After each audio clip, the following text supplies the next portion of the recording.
The hallway outside the palace office smelled of polish and rain. Princess Diana stood still, her fingers trembling around a folded letter. A man was being escorted past her. Eyes down, job gone, dignity stripped away for helping her when no one was watching. Their eyes met for one breath. Diana's chest tightened, her lips parting as if to speak, but the guards kept moving. In that quiet moment, she recognized the cost of silence. Why would kindness cost a man everything? Quick question, where are you watching from right now? The palace hallway held its breath as Princess Diana watched a man punished for a kindness meant only to protect her. The hallway outside the palace office smelled faintly of polish and rain. Morning light slipped through tall windows, pale and cautious, reflecting off the marble floor. Princess Diana stood near the wall, still and composed, though her fingers trembled slightly around a folded letter she had not yet opened. Footsteps echoed, measured, official. 2 guards appeared at the far end of the corridor, escorting a man between them. He walked with his head lowered, shoulders drawn inward, as if the walls themselves were pressing against him. His coat was neatly buttoned, but it could not hide the quiet humiliation clinging to him. Thomas. Only a day earlier, he had stood in this same building with calm respect, offering help when Diana had felt suddenly unwell.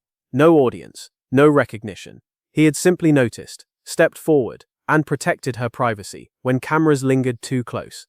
Now he was being removed. As he passed, his eyes lifted just once. Their gaze met for a single breath. In that instant, there was no hierarchy, no palace, no rules, only shared understanding. His eyes carried apology he did not owe, gratitude he had never asked for, and a quiet shame placed upon him by others. Diana's chest tightened, her lips parted instinctively, a soft intake of breath escaping her before she could stop it. She wanted to say his name. She wanted to stop them. But the guards did not slow. Their footsteps remained steady, indifferent. The corridor swallowed the sound as they turned the corner, taking Thomas and his livelihood with them. Silence rushed back in. Diana looked down at the letter in her hands. The paper felt heavier now, as though it carried more than words. Slowly, she unfolded it. The language was formal, polite, cold. Breach of protocol, unacceptable conduct, immediate termination. Her fingers tightened along the crease.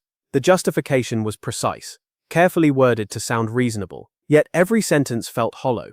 There was no mention of kindness, no acknowledgement of intent, only rules, neatly arranged to erase a man's dignity. Diana closed her eyes for a brief moment. She had lived long enough inside these walls to recognize the pattern. Compassion was tolerated only when it remained invisible. The moment it interfered with control, it became a liability, a threat. This was not about order, it was about obedience. She leaned her shoulder lightly against the wall, steadying herself. The palace was quiet now, but she could feel its weight. Tradition, expectation, silence pressing in from all sides. She knew what was expected of her next. Nothing. No questions. No interference. No acknowledgement. That was how these things were meant to pass. Diana folded the letter carefully, smoothing the paper as if calming it. Her expression remained gentle, composed, unchanged to anyone who might pass by. But inside, something had shifted. Not anger, not rebellion, clarity. She understood, with aching precision, that silence always had a price, and if she paid it today, someone else had already paid far more. She straightened, holding the letter close, and took a slow breath before moving down the hallway, already knowing this would not be the end. As Diana walked away, one truth settled quietly within her. Doing nothing would cost more than she was willing to accept.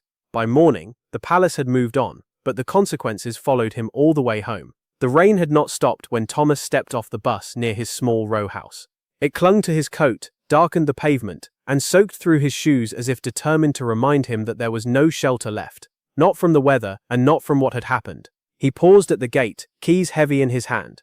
Only 24 hours ago, his life had been measured and predictable. Early mornings, quiet corridors, pride in service. Now, every step toward his front door felt like a walk of shame he had never earned. Inside, the house was still, too still. His wife looked up from the kitchen table the moment he entered. She did not ask how his day had been. One glance at his face told her everything. Her hand moved instinctively to her mouth, as if holding back words she was afraid to say aloud. "You're home early," she whispered. Thomas nodded. He placed his coat down slowly, carefully, as though any sudden movement might make the truth unbearable.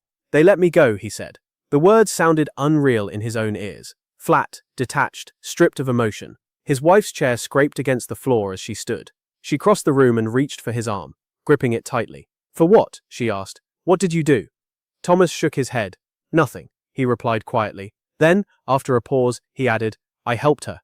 Their daughter appeared in the doorway, clutching a book to her chest. She sensed the shift in the room immediately. Children always did. Her eyes moved from her mother's face to her father's, searching. Are you in trouble? She asked. Thomas forced a smile that never reached his eyes.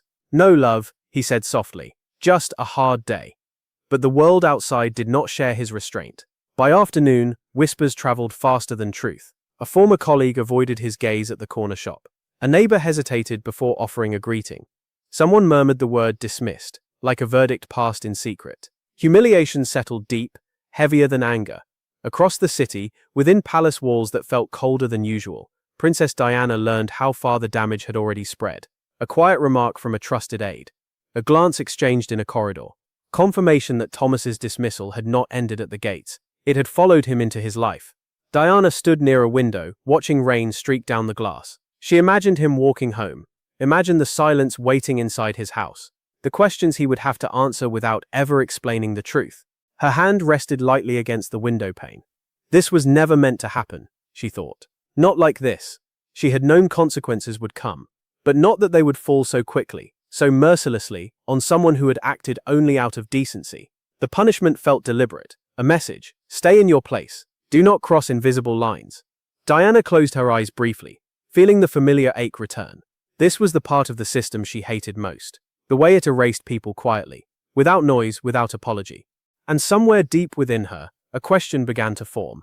Steady and insistent. If this was the cost of kindness, what would it cost her to ignore it? That evening, Diana would learn the true reason behind his dismissal, and it would leave her shaken to the core. A small voice asked Diana a question no palace official ever would, and it cut deeper than any accusation. The community hall smelled of fresh paint and weak tea. Folding chairs lined the walls, and paper decorations hung slightly crooked, put up by volunteers who had tried their best. Princess Diana moved slowly through the room. Her presence gentle, unguarded, her smile warm but thoughtful. This visit had been planned weeks ago. A simple charity appearance. No speeches, no cameras lingering too long. She preferred it that way. Children gathered near her, some shy, some bold, their curiosity untouched by titles or rules. Diana knelt instinctively, lowering herself to their level, listening more than she spoke. This was where she felt most herself. That was when she saw her. The little girl stood slightly apart, clutching a worn book to her chest. Her hair was neatly tied, her shoes carefully polished, as if someone had taken extra care that morning. Her eyes, however, held something heavier than her years. Diana smiled and held out her hand. Hello, she said softly. The girl hesitated, then stepped forward. My name is Emily, she replied. Diana's breath caught, just enough for her to notice. She knew that name. Emily glanced up at her, studying her face with open seriousness. Are you really a princess? She asked. Diana smiled gently. Sometimes, she answered. Mostly, I'm just Diana. The girl nodded, accepting this without question. Then she shifted her weight, her fingers tightening around the book. My daddy helped you, Emily said quietly. The air seemed to still. Diana felt it immediately, the tightening in her chest, the sudden awareness of every sound in the room fading away. She kept her expression calm, kind, though her heart had begun to race. Yes, Diana said carefully. He did, Emily swallowed. They said he did something wrong, she continued. But he didn't. He just helped. Her voice did not shake. That was what made it unbearable. Diana reached out, resting her hand lightly over the girl's. You're right, she said softly. He didn't do anything wrong. Emily looked down at their joined hands. Then why did they take his job? There it was. No accusation, no anger, just truth, spoken plainly. Diana felt the weight of it press against her chest, heavier than any headline, sharper than any criticism she had ever faced. Around them, the hall carried on. Quiet laughter, distant conversation. But for Diana, the world had narrowed to this one question. She did not answer immediately. Instead, she squeezed Emily's hand gently. Sometimes, she said, choosing each word with care, grown-up rules forget to be kind. Emily frowned. That doesn't seem fair. No, Diana replied, her voice barely above a whisper. It isn't. The girl looked up at her again, eyes searching. Will he be okay? Diana held her gaze. She wanted to promise everything. She wanted to fix it all in one sentence, but she knew better. I'm going to try, she said quietly. I promise you that. Emily nodded once, satisfied, not because the answer was complete, but because it was honest. As Diana stood and moved on, her smile remained for the children around her. But inside, something had changed irrevocably. This was no longer about protocol or quiet injustice. It was about a child who had seen the truth clearly and spoken it without fear. And Diana knew then with absolute certainty that this had never been about rules. It had always been about control. As Diana left the hall, she realized she could no longer remain a silent witness. Someone innocent had already paid the price. Diana asked for a private meeting and discovered how quietly power says no. The request was written carefully, polite, measured, impossible to misread. Princess Diana asked for a private conversation regarding a recent staff dismissal. Nothing more. No accusations. No demands. Just a meeting. She handed the note to an aide with a calm smile, the kind that revealed nothing of the resolve forming beneath it. Then she waited. Hours passed. The palace moved around her as it always did. Doors opening and closing, voices murmuring behind walls, the steady rhythm of tradition continuing uninterrupted. Diana sat near a small table by the window, her hands folded loosely in her lap. She appeared serene. Inside, she listened. Footsteps approached at last. The aide returned, posture stiff, eyes careful. "I'm sorry, ma'am," he said quietly. "They're unavailable." Diana looked up. "Unavailable," she repeated gently. "Yes," he replied. "They feel the matter has already been resolved." Resolved. The word landed with dull finality. Diana nodded once, acknowledging the message without challenging it. The aide hesitated, clearly uncomfortable, then stepped away. She remained seated for a moment longer, staring out at the gardens beyond the glass. Winter had begun to thin the trees, stripping them bare. Nothing was hidden now. This, she realized, was the answer. Not anger, not confrontation, just refusal. A closed door delivered politely, designed to end the conversation before it could begin. It was the palace's most effective weapon. Silence reinforced by authority. Diana rose slowly and walked the length of the corridor, her footsteps soft against the carpet. Portraits lined the walls, faces of those who had come before her. Eyes fixed forward, expressions unreadable. She wondered how many of them had stood where she stood now, aware of injustice, yet restrained by expectation. She stopped near a window and rested her palm against the cool glass. They believed this would pass, that she would accept the answer, retreat into the role she was expected to play. Smile, attend events, let the machinery continue. But something in her refused. Not loudly, not dramatically, quietly. She thought of Thomas's lowered eyes, of Emily's steady voice asking a question that no adult would answer, of the letter folded carefully in her drawer, its language still echoing in her mind. This was not about defiance, it was about responsibility. Diana understood now that if she followed the proper channels, nothing would change. The system protected itself too well. Compassion, when filtered through layers of approval, lost its shape entirely. She inhaled slowly, centering herself. If the door would not open for her, she would not stand knocking forever. She would find another way, one that did not require permission. Later that evening, alone in her private sitting room, Diana reached for a piece of stationery. The paper was plain, unofficial, intentionally so. She paused before writing, pen hovering just above the page. This step would matter. Once taken, it could not be undone. Diana lowered the pen and began to write, not as a princess issuing instruction, but as a human being choosing to act. As the ink dried, Diana knew she had crossed a quiet line, and whatever followed would be entirely her responsibility. The note arrived without a seal, without ceremony, yet it stopped Thomas's hands from shaking. The envelope was plain.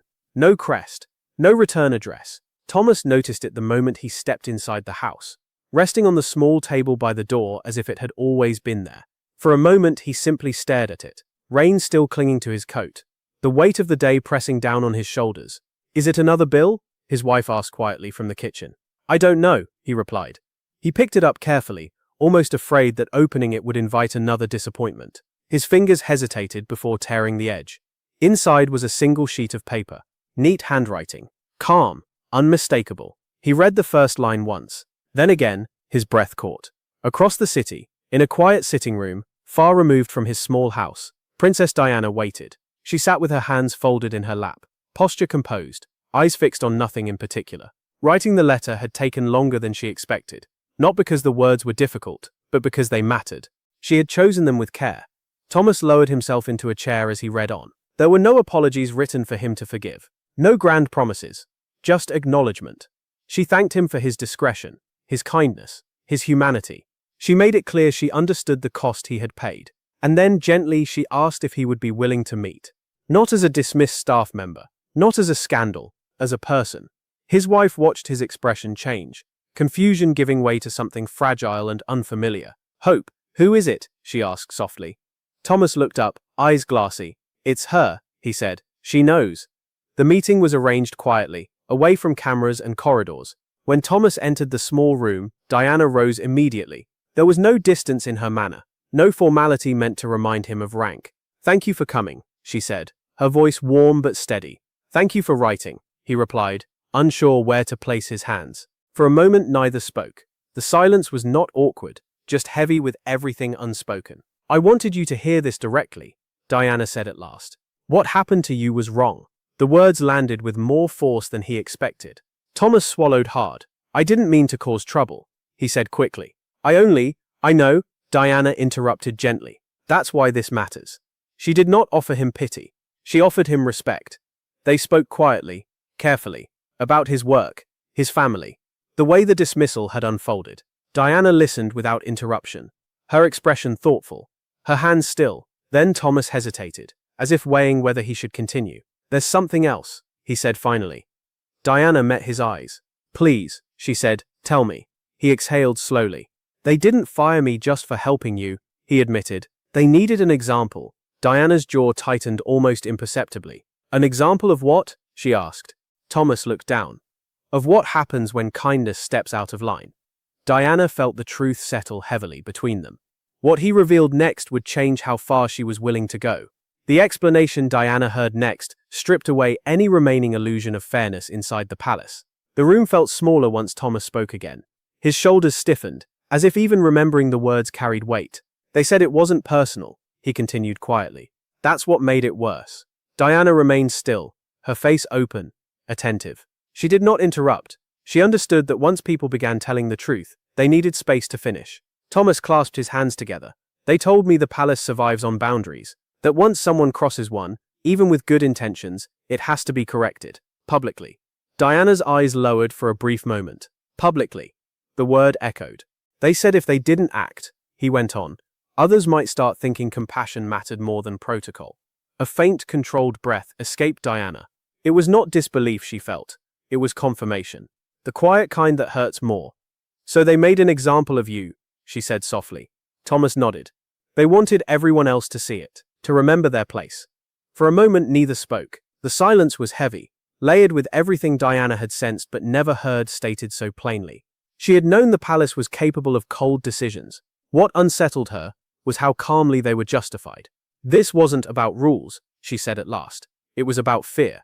Thomas looked up, surprised, not by the statement, but by how precisely she understood it. Yes, he replied, that's exactly it. Diana leaned back slightly, her hands resting together in her lap. Inside her chest, emotions pressed forward.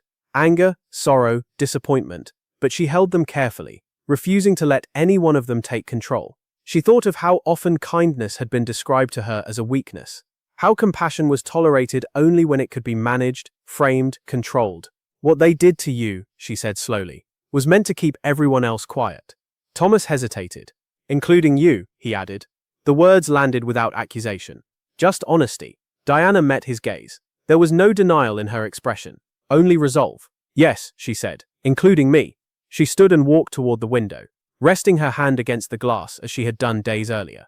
Outside, the city moved on, unaware of the quiet calculations being made behind closed doors. Helping him openly, she knew, would not go unnoticed. Any visible intervention would be interpreted as defiance. Not dramatic, but dangerous in its own way. The palace tolerated many things. Challenge was not one of them.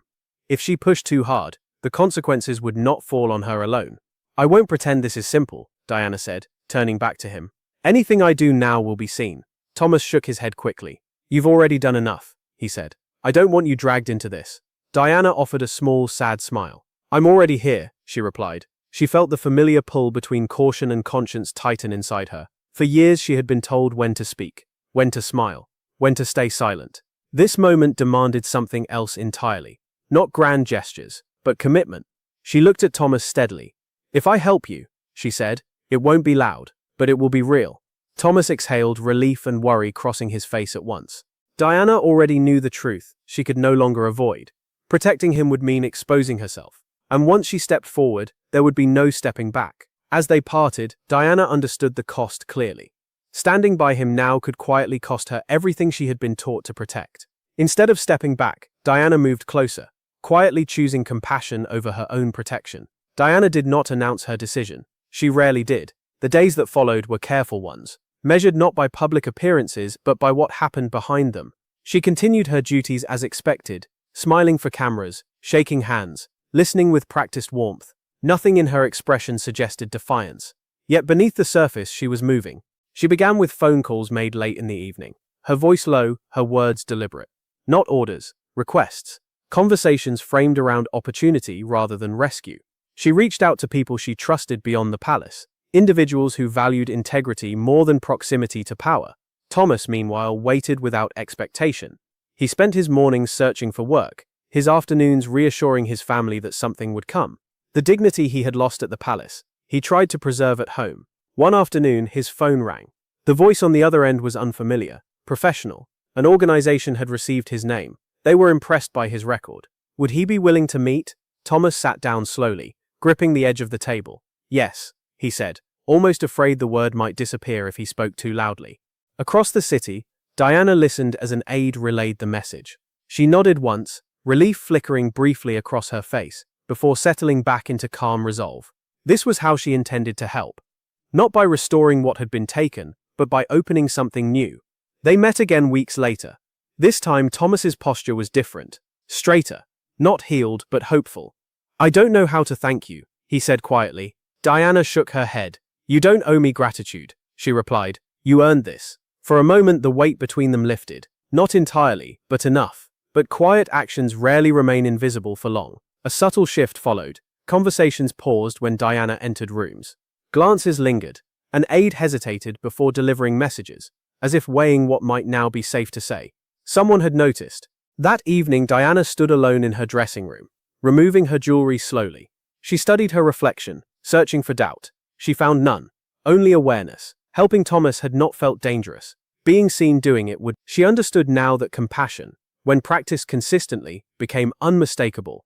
It left a trail, and trails invited attention. The palace did not respond immediately. It rarely did. Instead it waited, allowing unease to grow, letting uncertainty do its work. Diana exhaled slowly. She had crossed the line they had drawn. Even if she had done so softly, the system would not ignore that forever. Somewhere down the corridor, a door closed. The sound echoed faintly, final in a way that made her pause. She looked up, instinctively aware that the balance had shifted, and whatever came next would not be quiet. As the silence around her thickened, Diana sensed the watchful eyes turning. Her compassion had finally been noticed. The warning did not come as a threat, but as a quiet reminder of how easily doors could close. It arrived without ceremony. No raised voices, no confrontation, just a message delivered in passing. Diana was reviewing notes when an aide paused longer than necessary at the door. His expression was carefully neutral, but his hesitation betrayed him. They're concerned, he said finally. Diana looked up. About what? She asked gently, though she already knew. About your recent involvement, he replied. They feel it may be misunderstood. Misunderstood. The word was chosen with precision, meant to sound protective rather than controlling. Diana nodded slowly, acknowledging the message without inviting further explanation. The aide waited, as if expecting a response that never came, then quietly withdrew. The room felt colder once the door closed. Diana remained seated, her hands resting calmly on the desk. Outwardly, nothing had changed. Inwardly, the meaning was clear. This was not a suggestion. It was a warning wrapped in courtesy. She stood and walked to the window, gazing down at the gardens below. From above, everything appeared orderly, paths trimmed, hedges aligned, nothing out of place, control disguised as beauty. She understood the message perfectly. Step back now, and this ends quietly. Continue, and consequences will follow. That evening, she met Thomas one final time. Briefly, carefully. She did not tell him about the warning. There was no need to pass the weight forward. I think this opportunity will work out, she said softly. You've earned it. Thomas nodded, gratitude and concern mingling in his eyes. And you? He asked. Are you all right? Diana smiled, warm and reassuring. I will be. But as she returned to the palace, she felt the shift fully now. The careful distance, the politeness edged with scrutiny. Her movements were no longer unnoticed. Later that night, alone, Diana removed her shoes and sat at the edge of her bed. The quiet pressed in, heavier than before. She replayed the aide's words, the tone, the pauses. This was how pressure worked here. Never loud, never direct, always implied. She could still retreat, say nothing more, allow the system to absorb what she had done and move on. But she thought of Emily's steady gaze, of Thomas's dignity even in loss, of the example they had tried to make, and the one she was now becoming. Diana rose slowly, decision settling over her like calm resolve. If they intended to watch her, she would not flinch. She would not explain herself. Compassion did not require justification. She reached for her diary and wrote only one line before closing it again. Kindness should never need permission. Somewhere beyond her door, a phone rang. Footsteps moved. Conversations shifted. The palace was preparing. As the warning settled in, Diana knew the next step would expose everything. There would be no quiet path forward anymore. The story reached the public, but not in the way the palace had carefully prepared for. It began as a whisper, a question asked quietly at a charity event, a remark passed between journalists who had learned to listen for what was not being said. By the end of the week, the silence surrounding Thomas's dismissal had developed cracks. Not accusations, not headlines, curiosity. Diana noticed it first, in the way conversations shifted when she entered a room. Not colder, different, softer, as though people were suddenly aware that something human had happened behind the palace walls. An aide approached her one afternoon, holding a thin folder. "There's interest," he said carefully, "about the former staff member." Diana glanced at the folder, but did not open it. "What kind of interest?" she asked. "Sympathetic," he replied after a pause. "And personal." She nodded once. That was all she needed to hear. Outside the palace, the story had taken on a life of its own. Not the version built on protocol and discipline, but one shaped by quiet decency. A man dismissed for helping, a system that responded without mercy. And somewhere at the center of it, a princess known for compassion. The narrative had shifted. Thomas felt it too. Calls came from people who had once kept their distance. A former colleague checked in. An old acquaintance offered advice, connections, encouragement. He did not give interviews. He did not explain. He simply continued forward, letting dignity speak where words might fail. One evening, Diana watched a brief news segment in silence. No names mentioned, no accusations made, just a question posed aloud. When did kindness become a liability? She turned the television off before the segment ended. The palace response was swift but controlled. Meetings were held behind closed doors. Statements were drafted and discarded. Silence was chosen again, this time more deliberately. Then the summons came. Diana was informed without urgency, without explanation.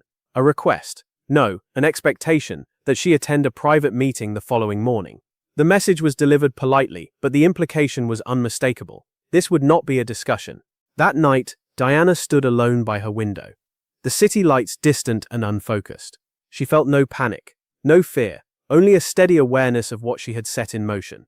She had not spoken publicly. She had not accused. She had simply acted according to conscience. And yet, that had been enough. She thought of Thomas, now rebuilding something new, of Emily, whose questions still echoed clearly in her mind, of the warning she had received and chosen not to obey. Diana straightened her shoulders, resolve settling fully into place. If this meeting was meant to contain her, it would fail. She would not raise her voice. She would not defend herself loudly. She would stand exactly where she was.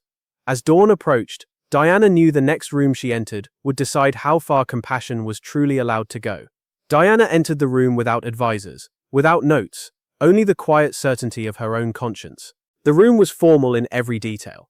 Heavy curtains, a long table polished to perfection, chairs arranged with deliberate distance. Everything about it was designed to remind visitors where authority lived. Princess Diana walked in alone. She acknowledged the room with a gentle nod, her posture relaxed, her expression composed. There was no defiance in her movements, no visible tension.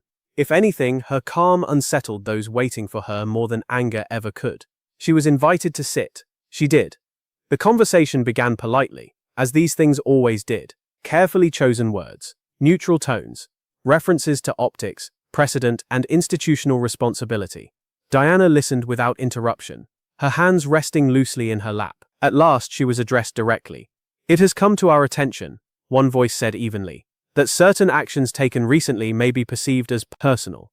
Diana met the speaker's eyes. They were, she replied softly. A pause followed.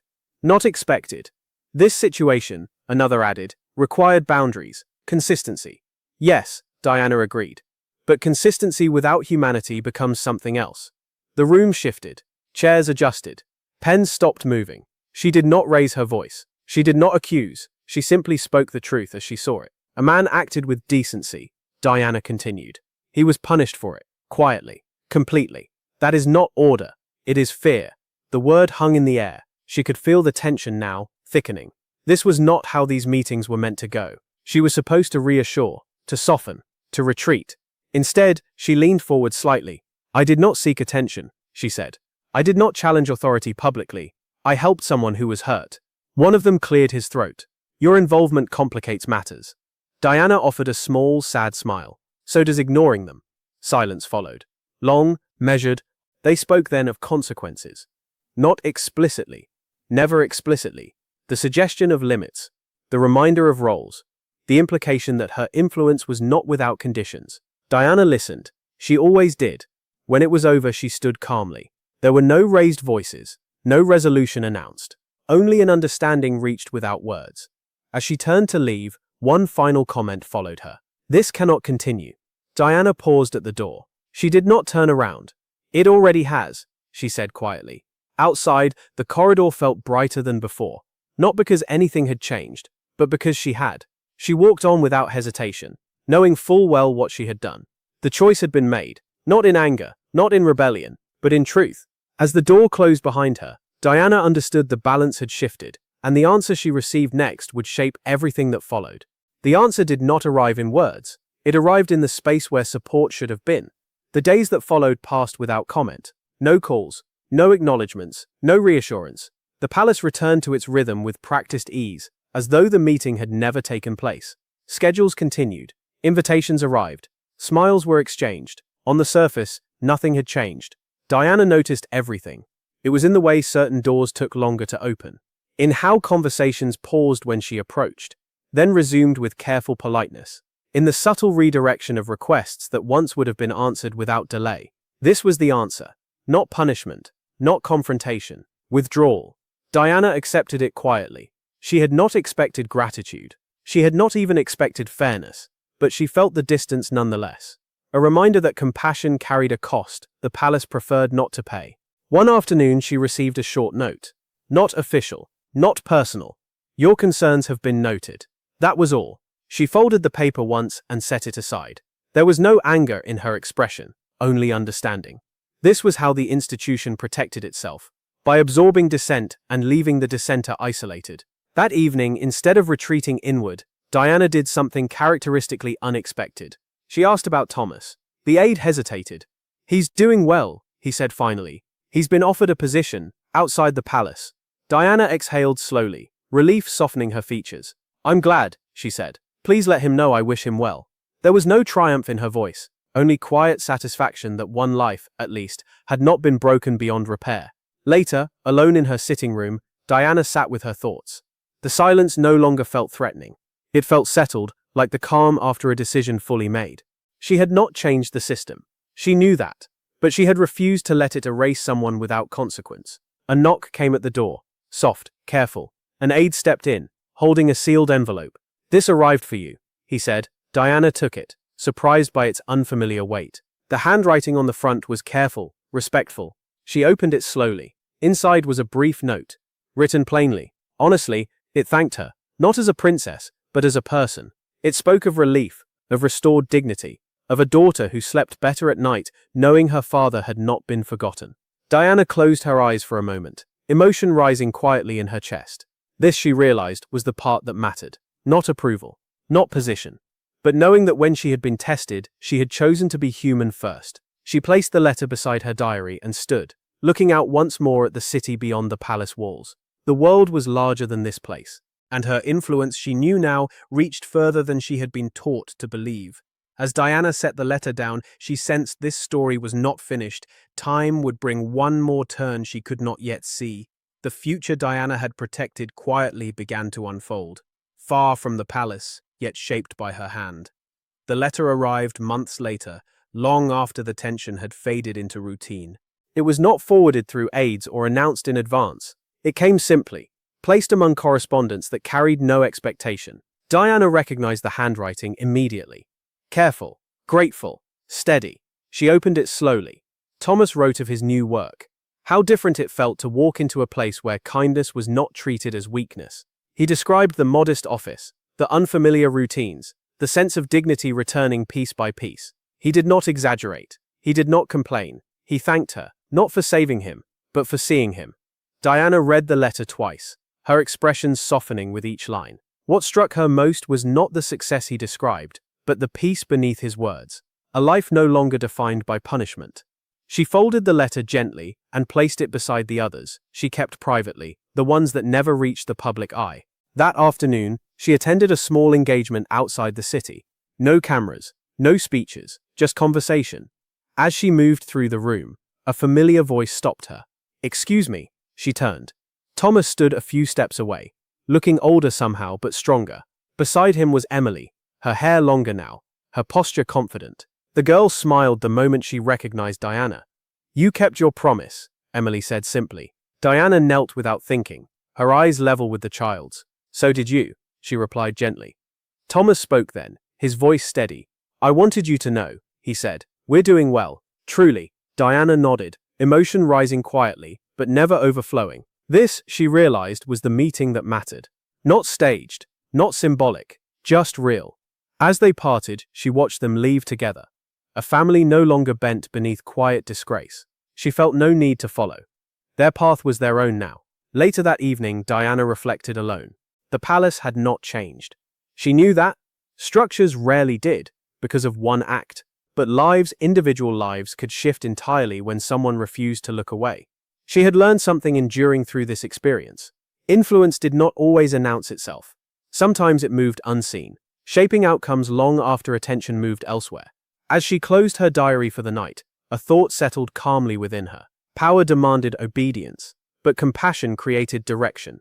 And direction, once set, did not require permission to continue. As Diana rested the pen, she sensed time itself was preparing one final reminder of how deeply one quiet choice can echo. Time softened the pain, but it never erased the quiet moment when Diana chose who she would be. Years passed gently, without announcement. The world moved forward, as it always did, carrying Diana with it through causes, crowds, and commitments that demanded her heart daily. New faces appeared, new stories unfolded. Yet some moments remained untouched by time, preserved not by memory alone but by meaning. This was one of them. Diana sat one afternoon in a quiet room far from cameras, sorting through old correspondence she had kept privately. Letters tied with ribbon, notes written in uneven handwriting, small fragments of lives that had crossed hers briefly but sincerely. Her fingers paused on a familiar envelope. She smiled faintly before opening it, as if already aware of what it contained. It was an update, nothing dramatic, a new role, a child doing well in school, gratitude expressed without ceremony. She read slowly, not because she needed to, but because she wanted to remember. That moment in the community hall, the question that had pierced through every excuse, the silence that had followed her choice. Diana leaned back in her chair, eyes closing briefly. She understood now that the true weight of that decision had not revealed itself immediately. It had unfolded gradually, across years, in the quiet confidence that came from knowing she had acted in alignment with her own values. No applause had followed, no recognition had been offered, and yet she had never regretted it. At an engagement later that week, Diana watched a group of families gathered together, ordinary lives, ordinary struggles. She listened more than she spoke, as she always did, absorbing their stories with care. As one woman thanked her for simply not looking away, Diana felt the echo of that earlier choice return gently. Not everything she had tried to change had changed, but some things had. Thomas's life had found its footing again. Emily had grown into her confidence.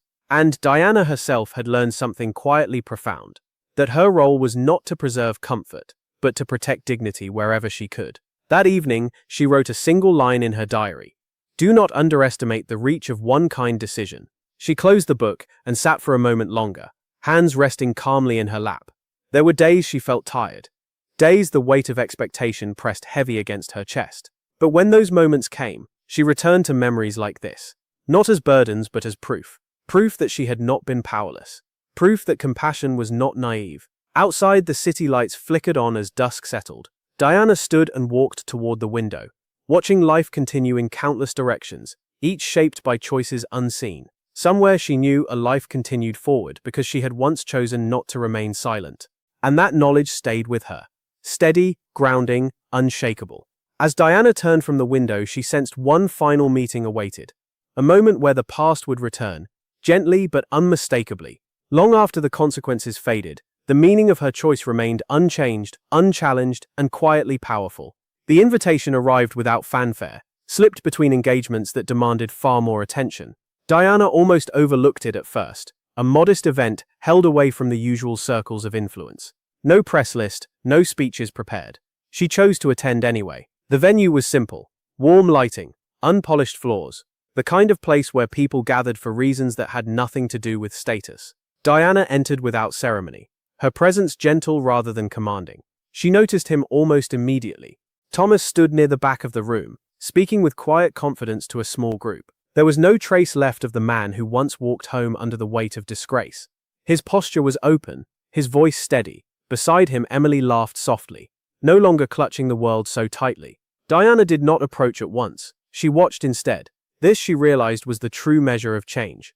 Not restoration of position, but restoration of self. When their eyes finally met, recognition passed between them without urgency.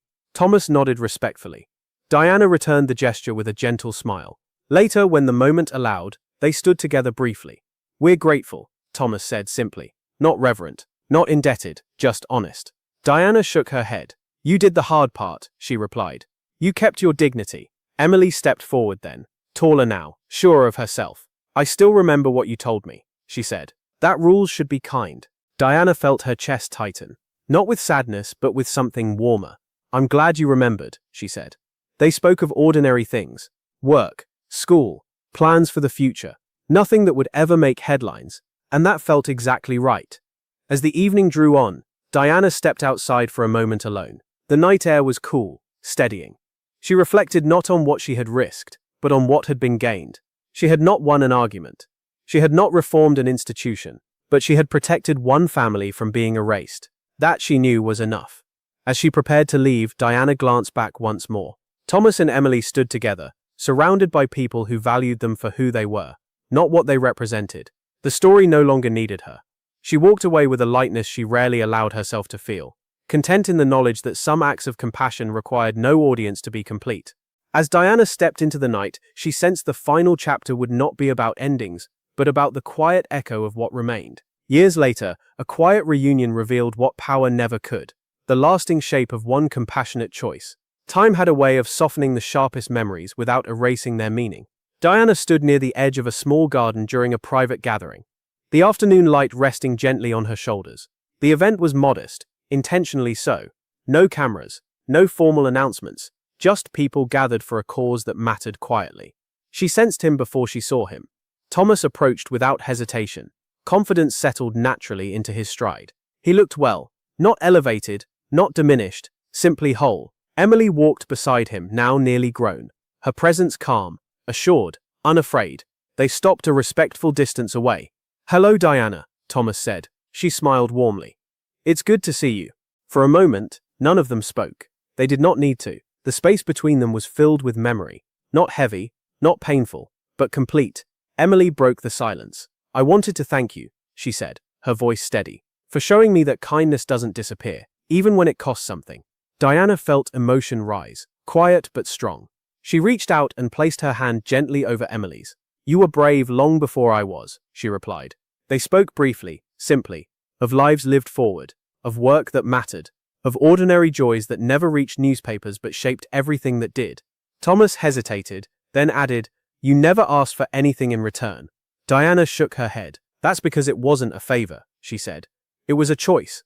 As they parted, Diana watched them walk away. Father and daughter moving easily together, unburdened by the past. She felt no need to follow. Their story no longer belonged to her. Later, alone, Diana reflected on all that had unfolded from one quiet moment in a palace hallway. No declarations, no demands, just a refusal to remain silent when silence would have been easier. She understood now that legacy was not built only through speeches or titles. It lived in the unseen outcomes, in dignity preserved. in lives redirected gently rather than dramatically. She had not changed the world, but she had changed one life. And in doing so, something within herself had been changed as well. As the gathering came to an end, Diana stepped outside once more, the evening air cool and steady. She closed her eyes briefly, breathing in the calm. Kindness, she knew, was never wasted, even when it went unnoticed, especially when it did not. She walked forward with quiet assurance, carrying nothing but the certainty that compassion, once chosen, continued long after the moment passed. If this story touched you, carry it with you, because sometimes changing one life is how the world changes, quietly,